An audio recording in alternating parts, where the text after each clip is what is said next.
What's going on, guys? What's up, peeps? All right, so welcome again to another episode of Talk Real, Get Real. Yeah. Trigger! Trigger! I don't have my glasses on, so this is going to be a wild ride. Where's your Benjamin Franklin? My Franklins are down there next to my jeans. Next to your jeans? Yeah. And so, guys, what's going on? We're going to have a really good show today. No, right there. So give me my jeans. Oh, my jeans! My sexy ass jeans. Sexy Joe Dash. My sexy Joe Dash jeans. So, guys, welcome again to another episode of Talk Real, Get Real. Trigger! We have a really special guest. I've known this young man since he was a little kid. His name is Rory. His name is Rory Bratter. He's been doing a lot for the martial arts. He's been on the scene. He's been in Cirque du Soleil. He's still doing that. He's been doing that for years. He is doing shows, doing movies. He's all over the place. Very, very proud of this young man, and he's keeping it real. Hence, that's why he's on the show. That's why he's on the show. So you want to be on the show, make sure you're real. You keep it real. So, guys, hang tight, and let's get ready for a Talk Real, Get Real. Ooh, I can't wait.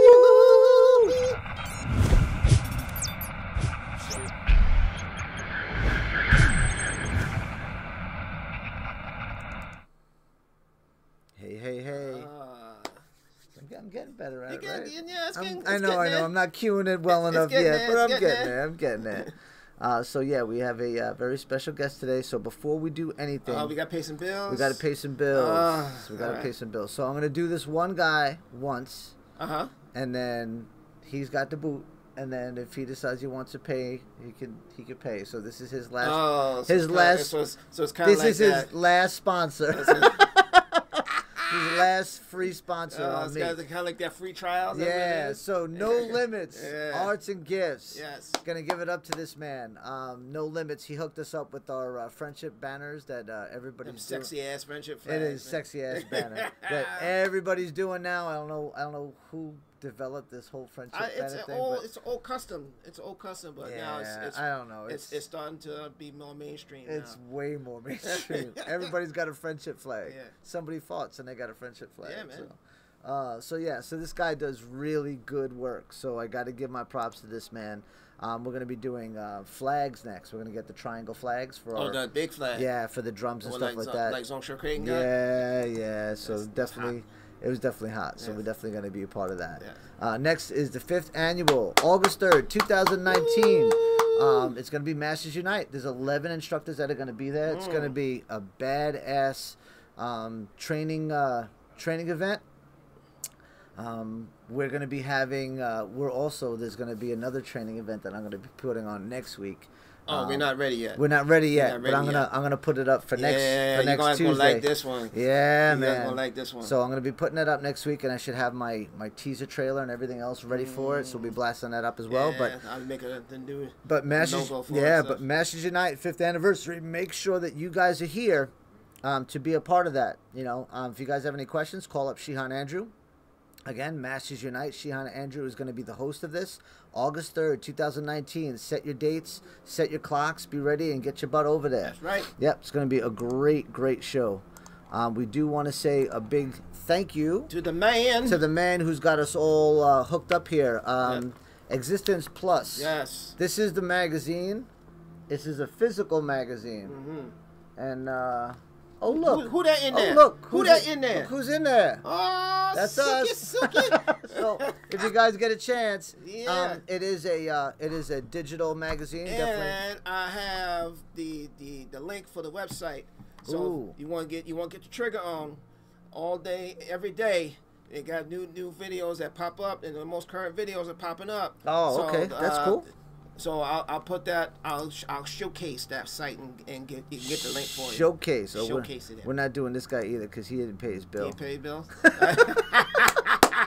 You don't pay your bill. Pay the bill. No show, no go. What you say? No honey. No honey. No money. No honey. No money. No honey. Yeah, man. No money. No honey. That's gonna be on my grave. Yeah. CradleCon, June 1st and 2nd, 2019. This is one of the best cons that are out here on the East Coast. You definitely got to be a part of it.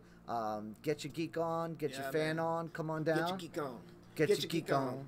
Get your geek on. Get your geek on. It's gonna be a fabulous show. We're gonna be there. We're gonna be doing lion dance, traditional lion dance, and we're gonna be doing also kung fu demonstration. So you guys can be a part of that as well.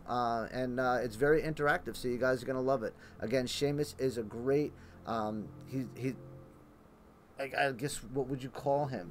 Seamus is a promoter, coordinator. coordinator. Yeah, man, he definitely is the man when it comes to this stuff. He did a great job last year, and I know that this year it's going to be the same. So definitely check that out. Definitely be a part of that. And on to the next page. Yeah. Did you like this? Where we at? Dude, we are in, I don't even know where the hell we are, but there's a sunset behind. We're sitting on a cool little pier, you know, a little fishing boat in the back. Who knows, man? But all I know is it's Camp Cucamonga right there. Camp Cucamonga. We're just hanging out. It's nice and warm, no mosquitoes. Yeah. Right? It's starting to get nice out. So, yeah, really excited. Where are we now? Let's get our let's get back to where we are. Got our Zoom guest going on. Ooh, I'm telling you. You're getting good with this, I'm telling you. So let's get our special guest on right now. Oh, there he is. Hey, what's up? What's going on? Say hello.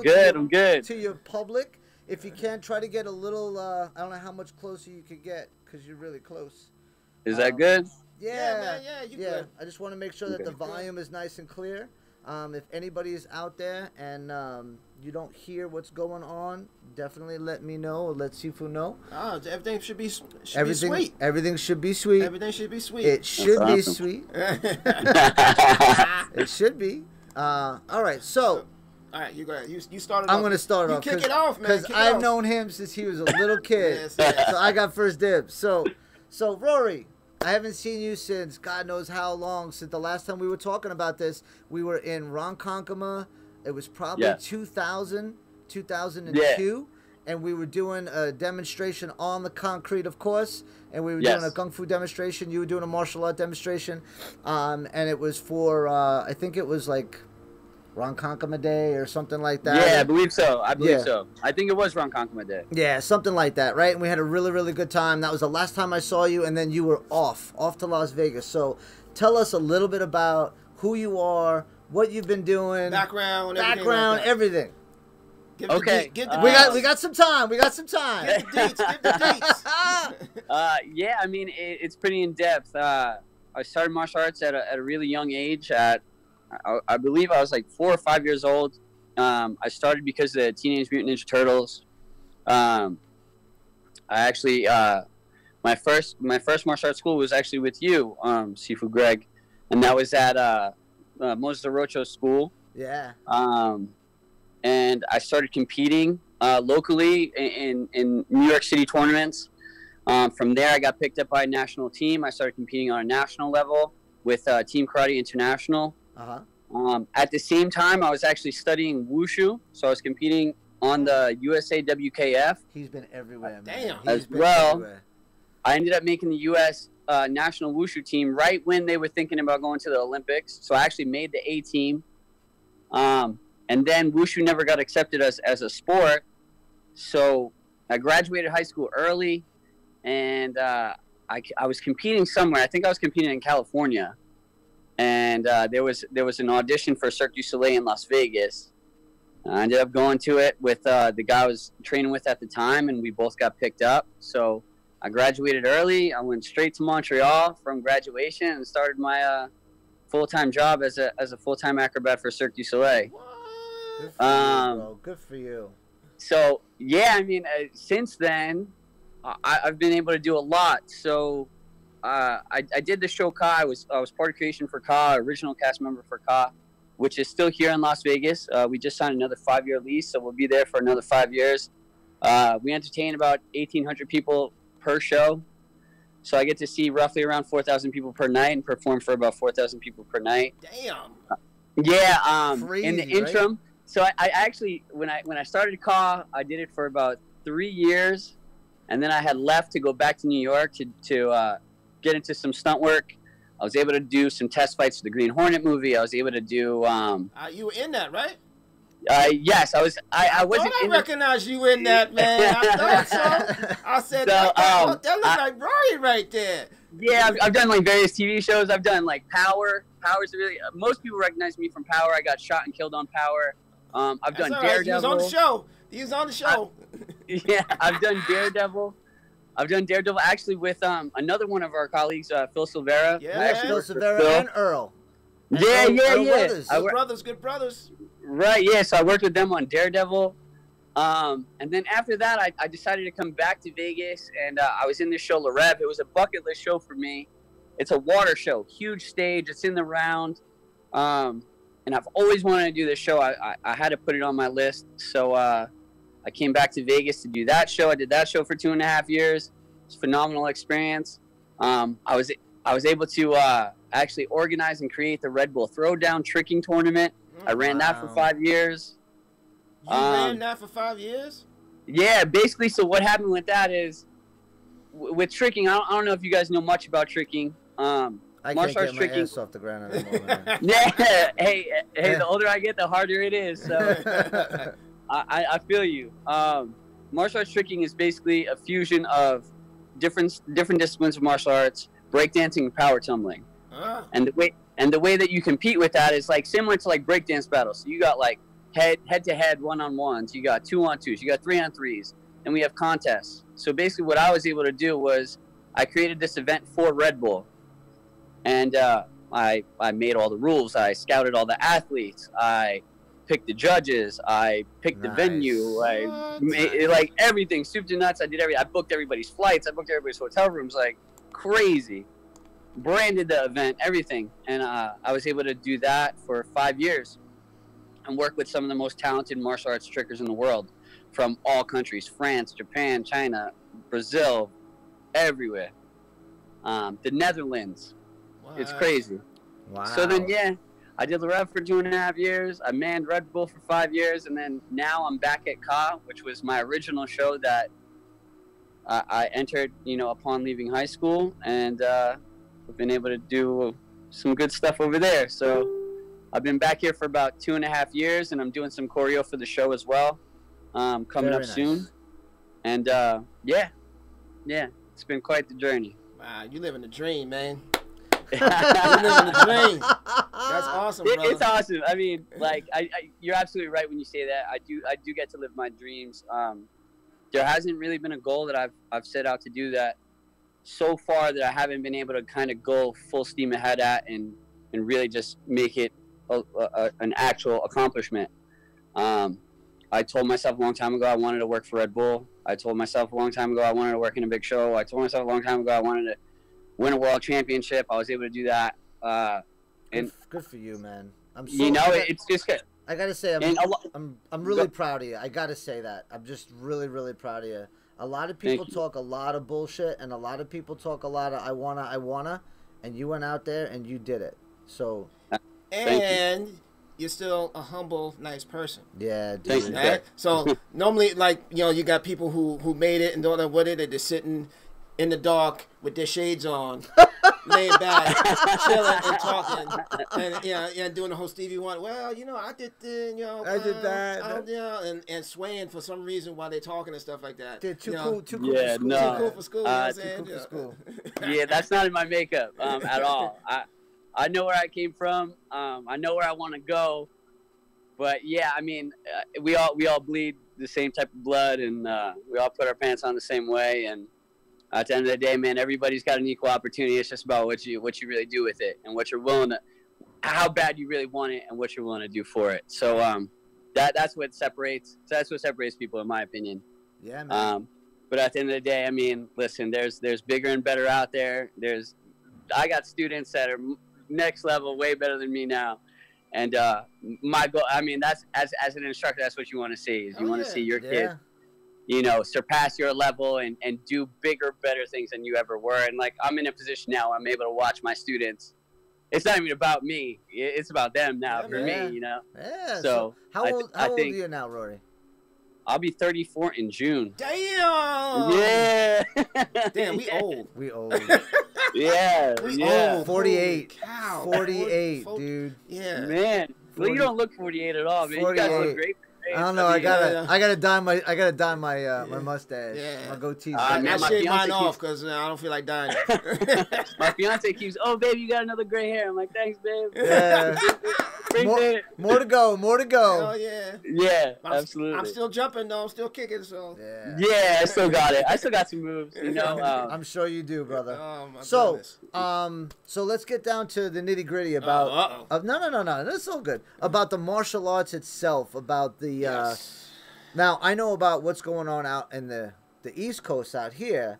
Explain to me now. You're in Las Vegas, so you're in like. I'm sure there's some schools out there. I remember when I did a tour with Fred Ho, and we went to all these different venues throughout the whole United States. We did like 34 states, and every state we visited a martial arts school, and I gotta say, I wasn't happy with it back then. So I can only imagine what the quality of what the martial arts is out there. So go ahead. Okay, so I mean, how do I start this? I think we're in a very different era when it comes to. That's a mature way of saying it. Yeah, I think we're in a very different era. Like, for instance, like when I was growing up in the martial arts, we didn't have mats. Like there were no swaying mats. It was we used to compete in like gyms on the basketball courts with the wood floor. Yeah, man. It was definitely tougher. I feel like I like to call it the golden era because it was like the last time where like martial arts made you tougher and it made you really earn things, and it's very different now. I've had a lot of jobs, you know, as I've traveled all over the country where, you know, in between shows or in between this, like I always want to reach out and I always want to teach kids. And, you know, martial arts is martial arts. I'm able to teach anywhere. I've studied a whole lot of different disciplines. So I'm kind of a chameleon where I can fit in anywhere. And I'll just give you kind of an example. A few years back, I was out in Boston, and I started teaching at this school as like their head instructor. And I remember like going in and, you know, it's like, oh yeah, we're super excited to have you. We want you to, you know, basically like rewrite our curriculum and all this stuff. And I found that a lot of the stuff that I was proposing to do was getting kind of turned down because, oh, our kids, you know, we don't do head contact. And, oh, that's a little bit rough. Oh, we can't do this because... And I felt like I wasn't able to teach martial arts the proper way, the way that I was brought up. And it was so watered down that it made me feel like I wasn't doing my students justice anymore. Sure. I mean, you know, like at some point you got to go like, if there's no head contact, well, how are these kids going to go to school and defend themselves? Like, if something goes down, like, how are these kids going to know how to protect their head? It may sound stupid, oh, keep your hands up, but it's not just about keeping your hands up anymore. It's like, don't be reaching, you know, staying nice and tight. There's a whole lot of things about, you know, protecting your head that we should be instilling in kids. That like this should be second nature. And when you don't, they're missing out on that information. Yep, and just to keep somebody's pockets lined with money and keep the doors open instead of pushing to teach real stuff, they're watering it down to try to keep the masses. Absolutely, and listen, I failed many times. It was another thing. It's like, oh yeah, we passed everybody our bell testing. No way. I'm like, wait a second here. Like, listen, like, wow. I don't understand what's wrong nowadays with failure. You know, it's okay to fail. And like, I feel like we're kind of like allowing kids to just not really earn it and get by. Yeah. Rather than like failing and learn how to get back up and learning from mistakes and then earning. You know, so I feel like we're just building bad habits. And listen, like, you're going to get into the real world and your boss is going to bully you and they're going to say things you don't like. And like, are you going to quit? Are you not going to show up to work tomorrow? Like, you know, there's things that aren't just going to be handed to people. And I feel like the martial art community itself, like, I feel like a lot of times we're just handing out belts and we're handing out trophies, and it's become less of you're going to earn it and more that you just know for showing up you're going to get something. I don't want to ever give a kid a belt because he memorized his stuff. I want to give a kid a belt because he knows he can memorize it, he can apply it, he understands, he can use it in a real life situation. Yeah. And he looks good. And he can demonstrate to me that he really knows the material. I'm not gonna give you a black belt because you can remember a form. That's not me. I mean, like, listen, when we grew up, my black belt test was a month long. You were there. Yeah. A month. It was a month long. It was the worst month of my life. I'll never forget this. Yeah. But I mean, I had to do a certain amount of self-defense techniques, and then I had to do the same amount of self-techniques without even knowing what they were going to throw at me. Yeah. It was like, hey, be ready, whatever. Like, whatever they throw, you can handle it. You know? And, like, I mean, for my black belt test, I had to fight for, like something ridiculous, like 20 to 40 minutes straight, and every minute was a fresh fighter. And by the way, they were the best fighters in New York. Like, I wasn't given a black belt. You know what I mean? Yeah, man. Like, you had to take it. Yeah, exactly. And I just feel like that's kind of what we're missing, is we're missing that learn how to earn stuff. And I feel like it also comes with just the generational change of, you know, how kids are nowadays. And I don't mean to toot my own horn, but I feel like when I come onto these jobs and I work for these shows, a lot of times I know that I could outwork the younger kids that come in. Like, I know that they got talent and all that, but I know that my work ethic will always prevail. I know that I'm going to show up every day, and I know I'm going to show up on time, and I know that I could outwork people because I understand what it is to earn something. Yeah. Well, you know what it is? It's just you're a young man that you worked and you've earned everything that you got. Every little bit that you've scraped for, you earned it. So you understand what that is, to work and to show up to work and to fail and to move forward. And unfortunately, in today's day, like you said, it's like it's in soccer, it's in baseball. Everybody gets a trophy. Everybody gets patches. I find that the teachers nowadays are catering. He's upset, and it's like, oh no, he's getting upset. Give him time. Give him time. Yeah. However, you know what? However, I will say this to kind of combat that. I honestly believe that it is how people were trained, and how the instructors and the school owners were trained as well is kind of like how they're going to teach their kids. I've been in schools like that where, like, oh hey, we hug our kids, when they fail, and like we just give them their belt. And I've also been in schools that you wouldn't, for a long time, it was like ATA had this like crazy, like, oh, it's an ATA school, it's no good. Oh, it's an ATA school, it's no good. I've been in some ATA schools, like the church school in California, the Bantam school out here. These are real schools, man, where we show up in the morning, like Master Church. This is the guy that I used to wake up at 6 a.m. every day and like put on gloves, and we used to fight an hour before classes even started. I've learned one of the best fighters I've ever been with. So it's kind of crazy because there's like this stigma of like, oh well, this school's no good and this style's no good, but in all actuality, I really believe that it's how the instructor was brought up. Yep, I agree with that too. And that's kind of how they train their kids. So if you were brought up in kind of like, here, we're just gonna give you this belt. Yeah, you're probably gonna turn around and just give people that belt. Yeah, if you brought up and never got smacked. Yeah, right. If you never got smacked, you're not gonna smack nobody. but it's the truth. Like, it's the truth.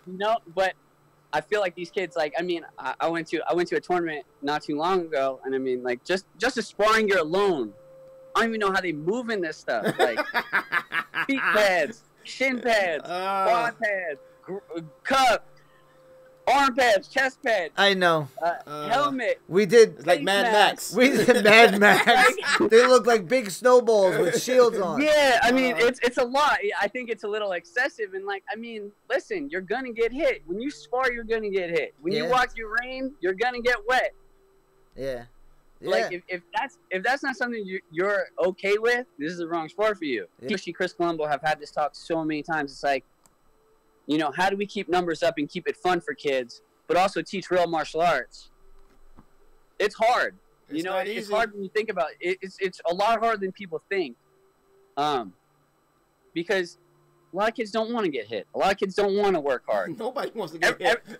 Everybody wants an ice cream sundae, and not everybody wants to cut the grass. You know what I mean? Like, but you're honey. No honey, man. Yeah, but it's the truth. I mean, like, for me, like, I'm really hard on my students, but I feel like my instructors were really hard on me. I feel like when I was growing up, we had a certain standard, and we had like a standard of excellence.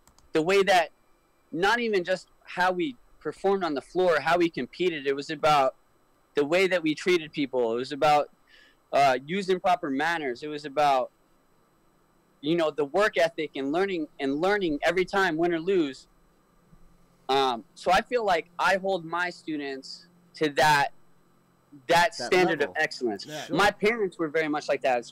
My dad was very much like a drill sergeant. I mean, this man had me working overtime. I was over prepared for every competition I've ever entered because in my household, we had a very high standard of excellence. And because of that, I feel like I've been able to have success in my industry. Sure. Because I'm not just trying to be good. I'm trying to be the best guy here, whether I am or not. Instructors that had poor instructors down. Yeah, man. Whereas I feel like for us, it was hard for us. It's hard for our students. Yeah. For their students at some point in their lives, it's going to be hard for them too. Yep. But when you really earn something, it's a lot different than when you are given. Personal growth. And if you're not teaching them Right. the right way, and if you're not giving them the right tools to grow spiritually and physically, then, you know, it's just fluff at that point. You know what I mean? It's just fluff. Absolutely. Yeah. So Absolutely. Absolutely. I 100% agree. For me, I mean, till this day, I'm still not just trying to be a better martial artist. I'm trying to be a better man every day. Like, I try to defeat my demons all the time. I actively seek what I'm weak at, and I try to conquer it. And I try to be better. And that's kind of what martial arts has taught me growing up, is that, yeah, I'm going to fail, but I know how to pick myself up. I know that my work ethic and staying positive will get me to where I'm trying to go. Nobody's perfect. It's just, like I said, everybody has equal opportunity. It just depends on what you do with it. Wow. Ooh, look at all these people online. So we're gonna give a shout out really quick. We got your shout outs. Yeah, hang tight. So we got a bunch of people, and I know that you got people on your watch party. I got people on the watch party. I don't know if people on the watch party can see what everything's going on this. I don't know. No, it's two different things. I think I got off the watch party. You got off the watch party. I did. So I want to say hello to Linda. Linda, how are you? Thank you so much for watching.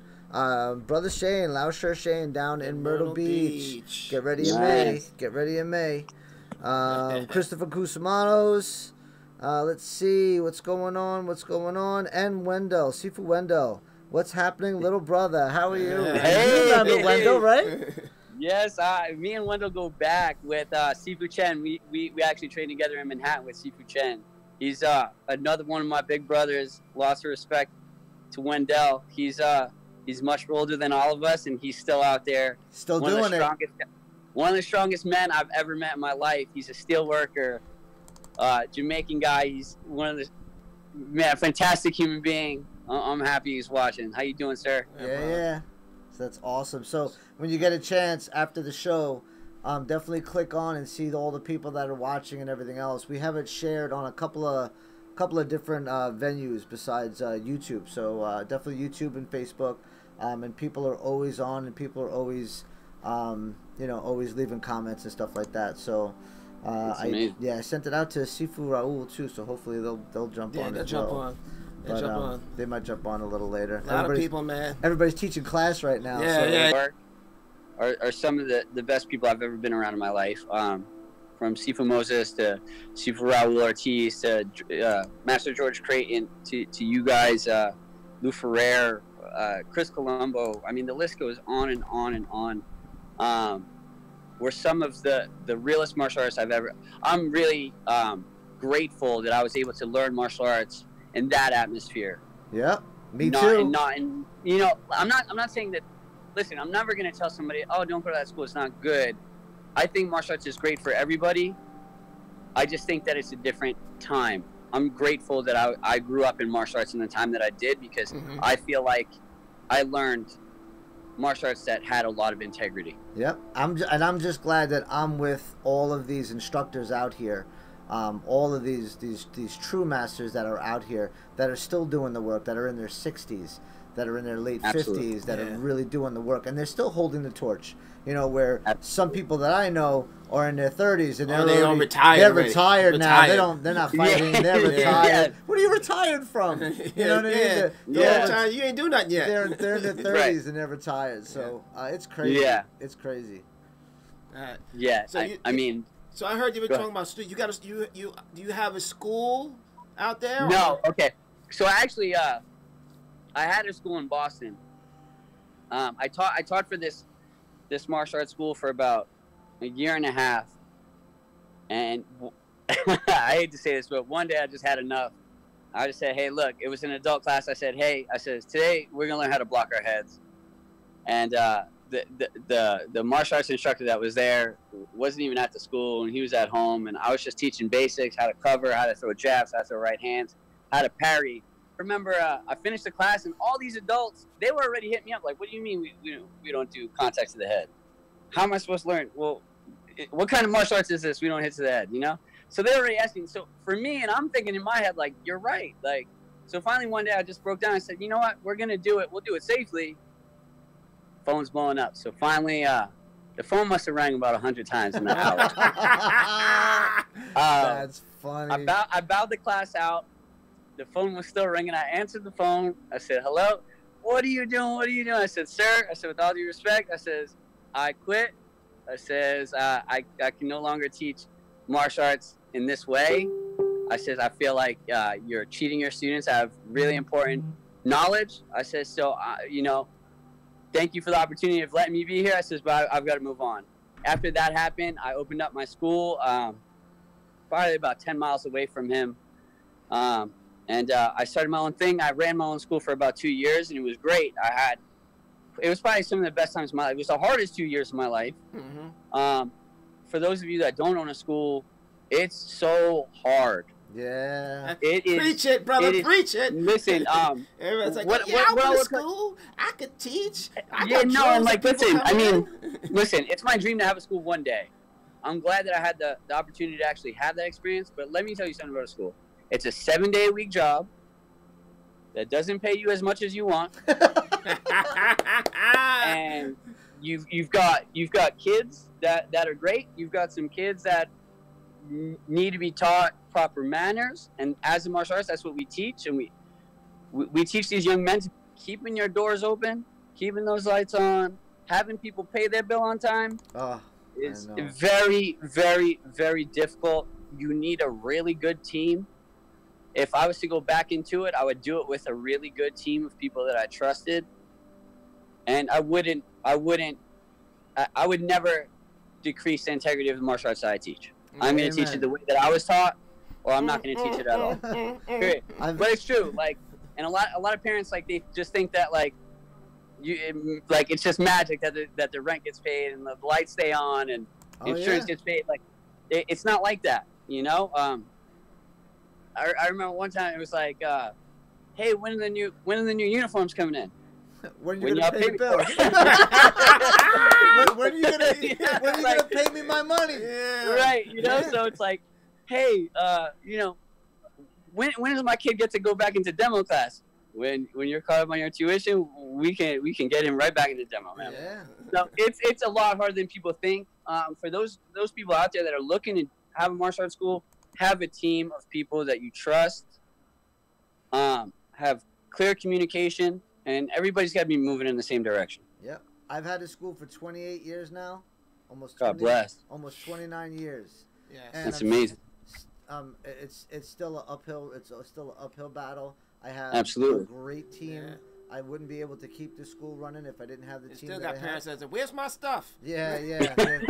Where's my stuff? Where's the uniform? I don't know. Did you pay it yet? Where's my weapons? Where's my shoes? Yeah. Oh, like little elves come in at night and stock up all the weapons and stuff. Right? It's me and my wife driving into the city, taking a 2-hour drive for 30 minutes to grab stuff and 2 hours back. That's what we do, and it's just a lifelong journey. And if I didn't have my wife with me all the time doing stuff like that, I don't know where I would be. She's always in the front. I know where you'd be. Yeah, she's always be in jail somewhere. She's always in the front. She's always helping out. She's the the best part of my life. Yeah. And then my brother right here that's been with me for 24 years now. Yeah. He's been training under me for 24 years. He helps me run the school. I'm like mold. I don't go nowhere. Yeah, he can't get rid of him. He keeps all the people, all the crazy people away from me. Yeah. I keep everybody safe. Yeah. So they don't poke the bear too much. Don't poke the bear. Good cop, bad cop. Yeah. Oh yeah. All the time, brother. All the time, Yeah. man. So yeah, it's just rough. People think, oh, they can open up a school, no big deal, 1, 2, 3. And when you get in there and you sit in the captain's seat, and that ship's going down, and everybody's going, see ya, and you're just sitting there in the captain's seat, you know. Right. So it's all on you, brother. It's all on you. Absolutely. Yeah. There was a point in time when I had my school, and it was in Boston, and honestly, man, there was a lot of times when I would have closed my doors hadn't I had stunt jobs in New York. So on my days off when I wasn't running the school, I was on a train to New York to do stunt jobs to come. That's how I was paying my rent at home. That's how I was paying my rent for the school. Yeah. I mean, it was 2 years. Listen, I learned so much running that school and struggling, but it was also a really, really hard time. I sold my car to keep my doors open. I was taking the train, walking 2 miles in 3 feet of snow in Boston just to get to my school every day. Yeah. That sounds familiar. familiar. Yeah, man. You know, like, I've been there. He used to come to the school, and I used to be sleeping behind the desk with my feet up. Yeah, I come trekking down, and then Baby Crafter, he is like, snoring. And then on top of it, okay, so now you got all that you're dealing with, and just trying to make ends meet and keep those doors open, and then you get into your class, and it's like, you know, obviously, like, every kid is different. I believe my coaching strategy is that every kid is different. There are kids that need a boost of confidence. There are kids that you need to be tough on. Every kid is different. I was the type of kid where if you said something negative to me, I was proving you wrong at every corner we got to. Yep. Same way. My coaches knew that. I worked best for a tough coach. My dad was a tough coach. I worked real good for him. All of the coaches I've ever had were tough guys that weren't going to give me an inch. So I had to take the inch myself. So I feel like, you know, you got these kids and you got the parents that think it's supposed to be a certain way, and, oh, can you do this to my kid? And nope. Yeah. It's so difficult. It is so difficult to run a school. Yep. So I you know what it is? I try to tell other school owners, we talk and stuff like that, I try to tell them that you need to groom the parents to understand your rules and your regulations. That they're not running the asylum. The insane are not running the asylum. That you're running the asylum, you know? And it's really, really important that you put up that wall. You say, this is the rules, this is the regs. If you don't like it, there's a school down the road that'll give you a kid a black belt in 2 years. Other than that, and be good sit with down, that. watch, watch them, and support them, for God's sakes. Because we have parents that come in, drop their kids off, and leave. Right? Oh my God! Support the kids. Yeah. Watch the kids train. Yeah, you know, that's really important. Come to competition with the kids. Come to watch them test. It's so important. Yeah, you know, we have we have parents in the past that didn't do that. You know, but you know, it's it affects a child in a lot of ways. Yes, sir. I'm grateful that, you know, I had a very strong support system. My family, my dad, my sisters were always at my tournaments.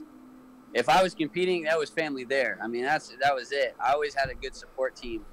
I couldn't imagine not having that. And I feel for the kids that don't have that. But yeah, it's like I said earlier, it is a very different time we live in.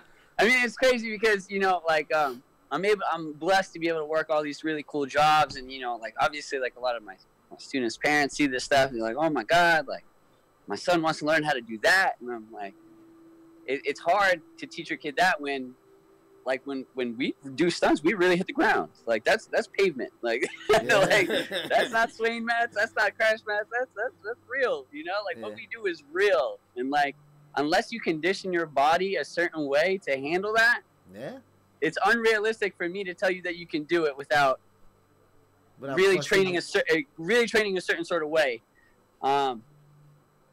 So yeah, listen, I think it's even today with my jobs and with the projects that I'm able to do. It's like I've got to keep my body in a certain type of shape in order to do this stuff safely.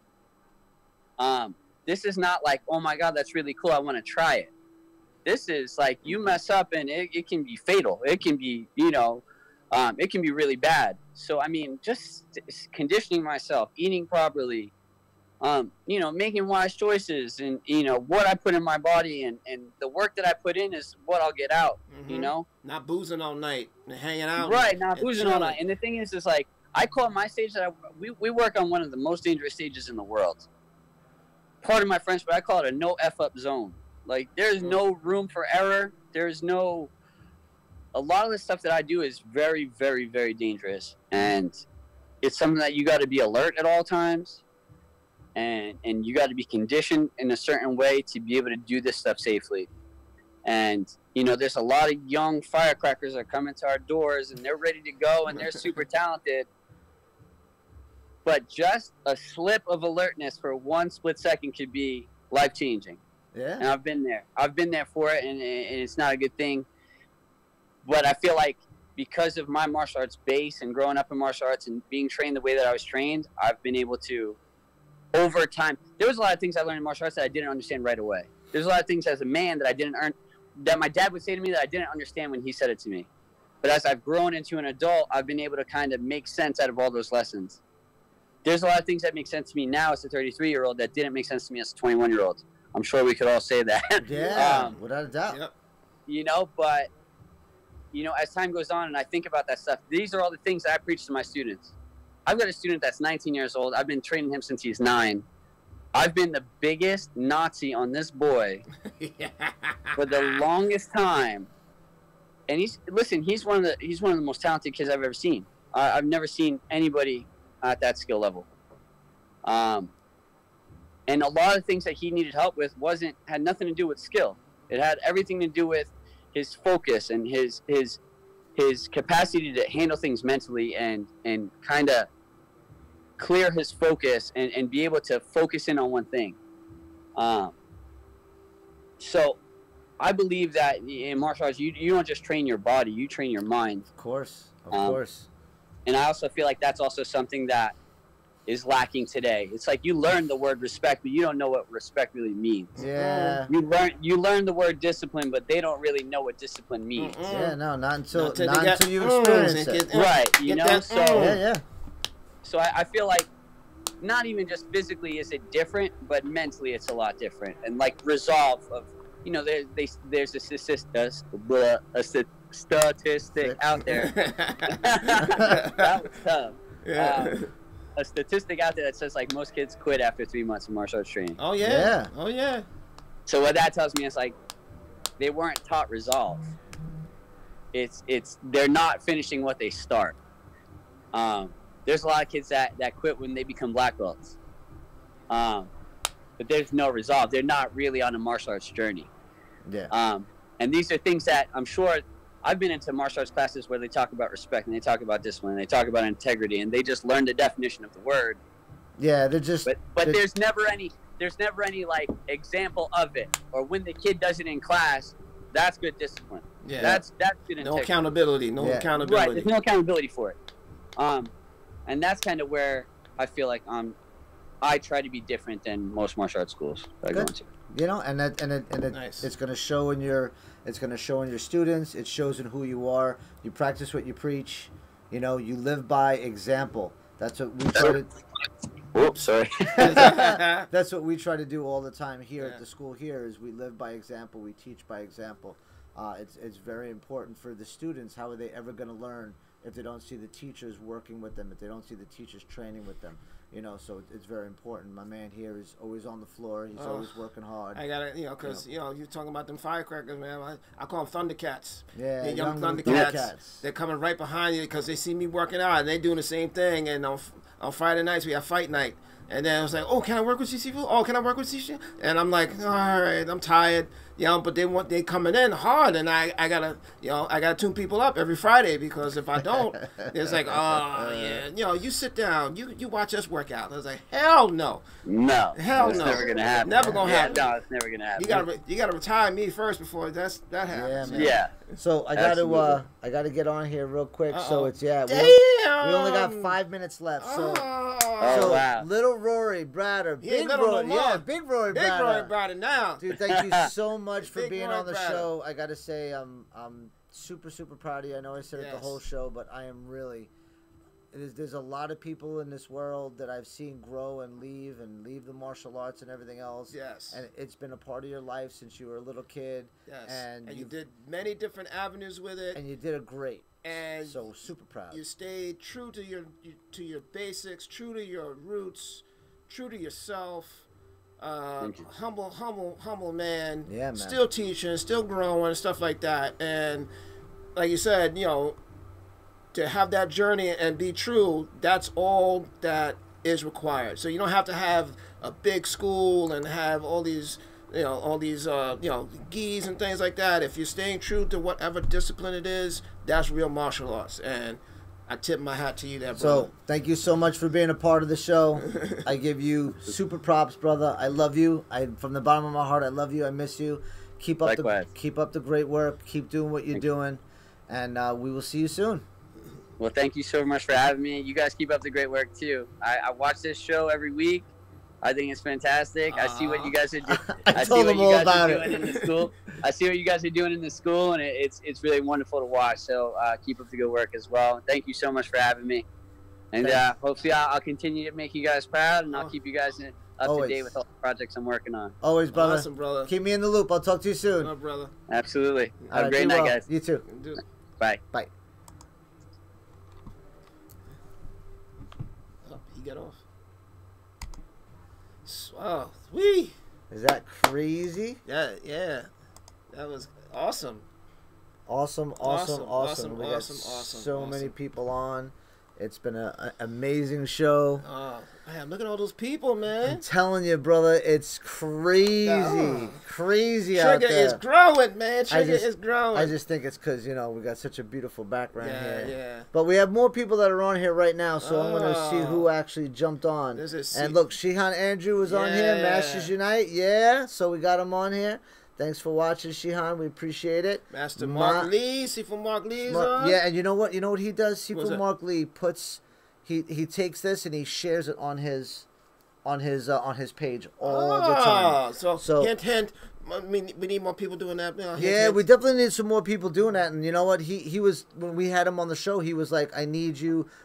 I want to see you. Sharing this with other people. Like we need to start sharing this." So he got on board right away. So thank you so much, Sifu Mark Lee, for being there and for doing that. And again, Shihan Andrew, thank you for being here and thank you for being a part of it. Trevor Taylor joined. I don't know if he had said anything because I wasn't on this page, but Jerry was on. Thank you so much. Michael Cantone said he's gonna come down to class and start training, but I haven't seen him yet. Oh, so Mike, yeah, dude, y'all can't tell this man nothing and not follow through because he's kind of like. I'm gonna follow up with you. I'm gonna call you up. So Mr. Mike Cantone, come on down, brother. We'd love to have you. JP was watching. Regal Khan was watching. Ton Noonan was watching. This is awesome, man. Matt Fuchs, old student. That's pretty awesome. Andrew Oliver, thank you so much. Ooh. I'm telling you, dude, a lot of people.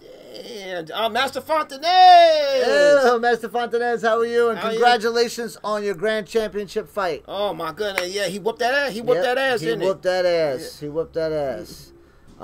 Pretty awesome. And Michelle Caban, thank you very much for watching. Thank you for being on here. Jerry was writing a lot. Look, Mr. Sifu Rick Kellerman. Let's see. Oh my God, so many people here. Jesus. Batman's on. Yeah. So guys, thank you so much for being a part of the show.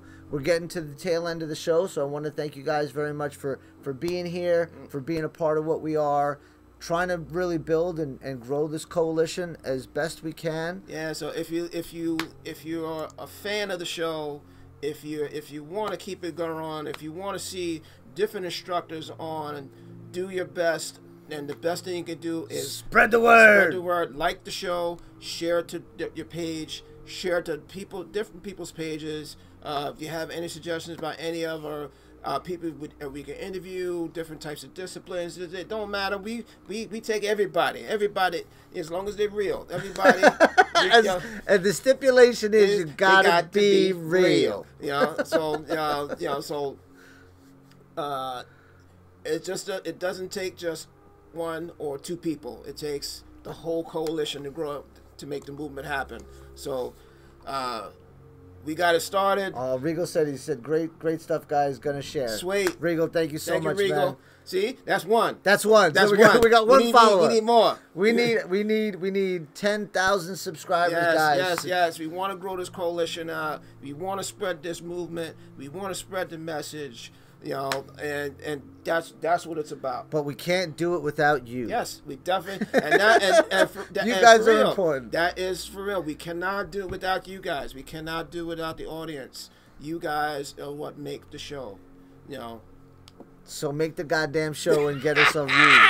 Get us some subscribers. Stop wasting time. Stop hoarding the cookies, man. Share the cookies out. Share the cookies. You got so many crap shows out there. You got a great show here. And what I notice now is some people are watching what we do, because now I see some imitators on certain types of... Yes, I do. I see some imitators. Yes, I do. They can't do that.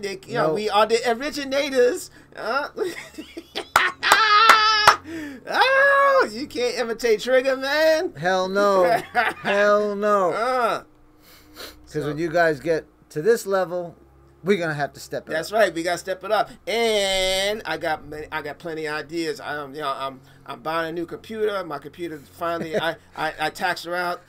She's out to pasture, so I gotta bring me a brand new computer. And then once that happens, I'm off to the races, man. I gotta do new videos, new things, new things are gonna be happening. Yeah, we're gonna actually connect the camera to outside as well. Yes. So while we're in here, we could actually switch out to the camera outside. You guys can see what's going on with the classes outside as well. Yeah.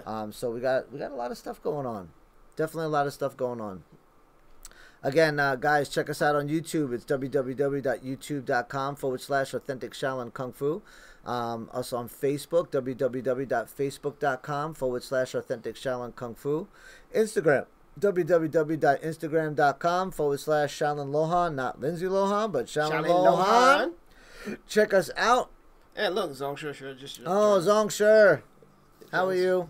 And we will be posting up a new event that's going to be happening. And now that he's on, I'm going to say it. Yeah. It's going to be happening July 21st. You said it before. Yeah. Yes, that event is hot. That event's going to be hot. Off the chain. Off the chizang. Next Tuesday, if you guys come on, you will see the plug that we're going to have. We're going to have a commercial. We're going to have a plug for it and everything else. It's something you don't want to miss. This event is on Facebook right now. July 21st is going to be 4 instructors that are going to be teaching at Zongshur School. You don't want to miss out. And this is only for real martial artists that want to train heavy duty. Really want to train. Yeah. This is not for people that's like, I'm just going to sit down and sit, watch, and we're going to get plenty of water breaks, and we're going to do this, and we're going to do that. No. Definitely not. So we definitely want people to be there and want people to be a part of it. But it's going to be posted up. You guys are going to check it out. It's going to be a great event. It's going to be an event that you do not want to miss. That's right. So now we build up all this anticipation. Now we're going to have to come through next week and with that plug, and that should be I'm already working on it. I've already told Zongshur I'm already working on it. We got the first draft done. And Shifu Raul got the poster going and everything else. I set up the Facebook page. I'm gonna draft up a nice little logo. So go to Big Bobbleheads. You want to go to the Big Bobbleheads? Big Bobbleheads. There you go. There it is. All right, so you want to go to the Big Bobbleheads. Go to Big Bobbleheads. Here we go. Big Bobbleheads.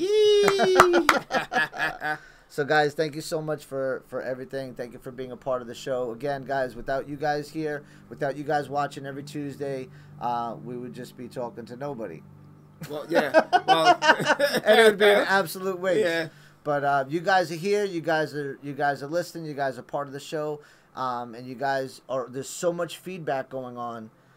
There's so much feedback going on, and I can't be any more happier seeing all these people liking the show and giving us props and talking to us and giving us stuff to talk about and really being proactive in the coalition that we have here. So I can't be any more happier. So I think that's all I got to say about today. About that. Oh, yeah, Mr. Kenneth Worthy jumped on. Oh, how are you? How are you, sir? That's the next man we should get on. I would love to get him on. That's the next man we should get on. Definitely talk with him and see if he would love to be on the show, man. I would love to get him on the show. Other than that, guys, man, train real, get real. It's all about living life. It's all about loving life. Yeah, man. And no money, no honey. So, talk real, get real. Trigger. Train real, get real, and shout it out!